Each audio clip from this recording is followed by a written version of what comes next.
Welcome back to Hannity. So President Trump, during his sit-down interview with our friend and colleague Tucker Carlson earlier today, spoke about the release of his 2005 tax returns. Watch his answer. I don't know. I have no idea where they got it, but it's illegal, and you're not supposed to have it, and it's not supposed to be leaked.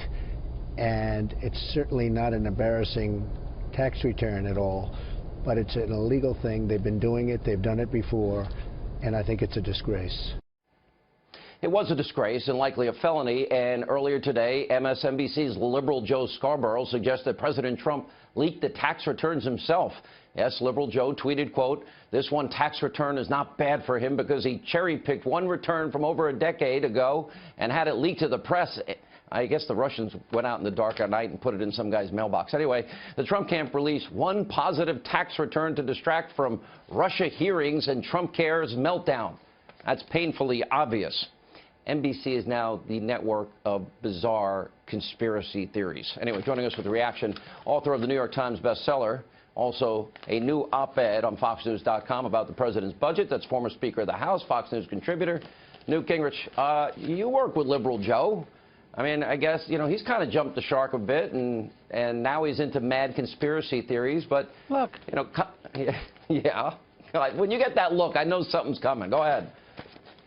Look, if you go to the movies and you look at X-Men or you look at Transformers or you look at a whole range of these hero movies and these various wild action movies, you understand the mindset of a large number of Americans who can't think anymore. And all they want is noise and sound and action, and that's the modern left. I mean, Joe Scarborough used to be a much smarter guy, but the longer he stays at MSNBC, the more he seems to drink the left-wing Kool-Aid, and it gets to be kind of goofy. It's not ideological. It's just out of touch with reality. So let's start with what the president said, which I agree with 100%, but it's up to the president and his administration to follow through. It is a felony to release an Internal Revenue Service tax record. It's punishable by 5 years imprisonment, and they're going to have to start impaneling grand juries and tracking down people who are breaking the law. Let's be clear about this. This isn't about civil disobedience. This isn't about, you know, the public's right to know. There are a set of laws for good, powerful reasons which prevent people from routinely taking government information and giving it out. And we have to enforce those laws if we're going to have any kind of semblance of government in Washington, D.C. I've been putting up every night, Mr. Speaker, on this program. I've been putting up every example of every leak from the intelligence community. Now we've got his tax returns leaking. Somebody, in every case, you're right, this is a felony that is being committed. And I talk a lot about the deep state. I talk a lot about the lies and conspiracies that keep getting, you know, repeated by the destroy Trump media. And now it's gotten to the point where I've got to believe that 55% of the time that the Trump team is now spending on defending things that people like John Solomon are reporting are not true. There's been no proof, no evidence of any Russian collusion. Where's James Comey? Why is he not telling the country, yeah, we investigated it, it's over, there's nothing there? Look, what the Trump team should do, what the president should do, is appoint one or two people to deal with nonsense. And they could be called sort of the nonsense squad.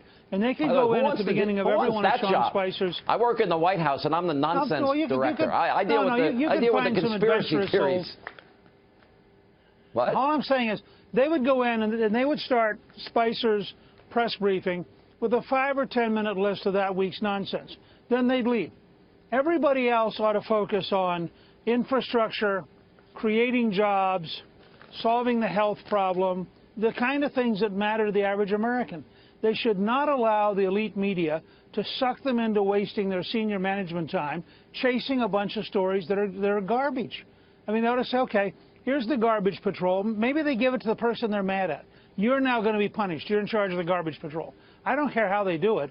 You know, maybe they could go out and recruit Mitt Romney. I mean, there are a lot of different opportunities for service here. But what they should do is have a very small number of people whose job is conspiracy, their job is to deal with nonsense, and everybody else should focus on the real job.